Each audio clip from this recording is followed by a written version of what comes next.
اعوذ باللہ من الشیطان الرجیم بسم اللہ الرحمن الرحیم اللہم صلی علی محمد وعلی آل محمد کما صلیت علی ابراہیم وعلی آل ابراہیم انک حمید مجید اللہم بارک علی محمد وعلی آل محمد کما بارکت علی ابراہیم وعلی آل ابراہیم انک حمید مجید۔ معزز سامعین و ناظرین، آج کچھ دیر کے بعد میں یہ ویڈیو بنا رہا ہوں۔ اس دوران میں نے کچھ لاہ عمل تیار کیا ہے۔ پہلے تو میں یہ کرتا تھا کہ خود سے کسی مسئلے کی وضاحت کرتا تھا، سادہ سے اور آسان سے طریقے سے، جس سے وہ مسئلہ اچھی طرح سے سمجھ آ جائے۔ لیکن اب میں نے یہ سوچا ہے کہ ہم ایک سوال اٹھائیں گے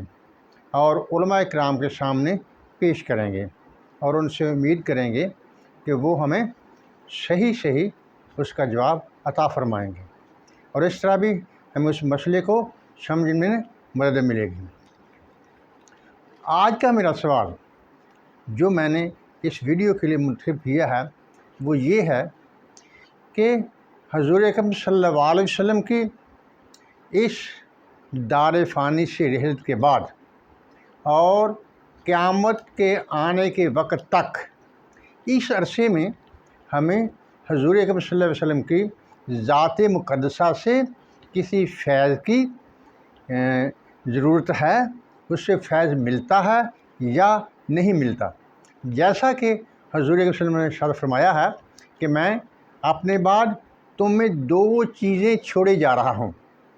قرآن اور میری اہل بیت۔ جب تک تم ان سے چمٹے رہو گے تم گمراہ نہیں ہوگے۔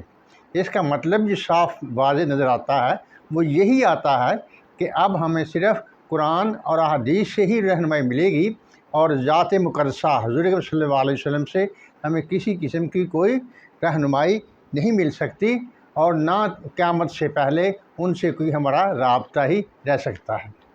یہ ہے سوال، کیا حضور اکرم صلی اللہ علیہ وسلم کے رحلت فرمانے سے لے کر قیامت کے قائم ہونے تک کیا حضور اکرم کی ذات مقدسہ ہمارے لیے کوئی معنی رکھتی ہے کہ ہم جیسے دوسرے انبیاء پر ایمان رکھتے ہیں کہ وہ اللہ کے رسول تھے اور ہدایت کی طرف بلاتے تھے، حضور اکرم صلی اللہ علیہ وسلم اسی طرح ہی اللہ کے رسول تھے اور ہدایت کی طرف بلاتے تھے۔ قیامت کے بعد جو ہوگا وہ حدیث میں موجود ہے، وہ الگ بات ہے، لیکن یہ معاملہ یہ ہے کہ حضور اکرم صلی اللہ علیہ وسلم کا اس جہان فانی سے رحلت فرمانے کے بعد اور قیامت کے قائم ہونے سے پہلے کا یہ جو وقت ہے، اس میں ہمارا اور ہمارے نبی ہدایت حضرت محمد صلی اللہ علیہ وسلم کا آپس میں کیا تعلق ہوگا بھی یا نہیں ہوگا، اور ان کی حیثیت اس عرصے میں ہمارے لیے کیا ہے۔ میں امید کرتا ہوں کہ علماء کرام کے ذمے جو قرآن نے اللہ تعالیٰ کی ذات نے فرض عائد کیا ہے وہ اسے نبھائیں گے، اور میں نے تو اپنا فرض پورا کیا ہے کہ یعنی اگر تم نہیں جانتے تو اہل ذکر سے پوچھو۔ میں نے سوال کر دیا۔ اب علماء کرام کا یہ فرض ہے کہ وہ ہمیں اس مسئلے سے مکمل طور پر آگاہ کریں گے اور اس سلسلے میں ہماری رہنمائی فرمائیں گے۔ ناظرین کرام، یہ آگے 2 3 4 ویڈیوز میں اسی طرح کے سوالوں کے بناؤں گا جو میں آپ کے سامنے رکھوں گا، اور علماء کرام سے امید کروں گا کہ وہ اس کے کما حقہ علمی دیانت اور قرآنی احکام کے مطابق ہمیں اس کی وضاحت کریں گے تاکہ ہم مسائل کو اچھی طرح سے سمجھ سکیں۔ معزز ناظرین، اگر آپ کو یہ طریقہ پسند آیا ہو تو میرے یوٹیوب چینل تفہیم خدا کو سبسکرائب کر لیجئے اور دیکھیے کہ اس معاملے میں علماء کرام ہماری اس کے ساتھ رہنمائی کرتے ہیں، اور امید بھی ہے کہ علماء کرام ہماری رہنمائی کریں گے اور ہمیں اچھے سے ان معاملات کا پتہ چلتا رہے گا۔ ناظرین کرام، اللہ تعالیٰ آپ پر رحمت نازل فرمائے اور آپ کی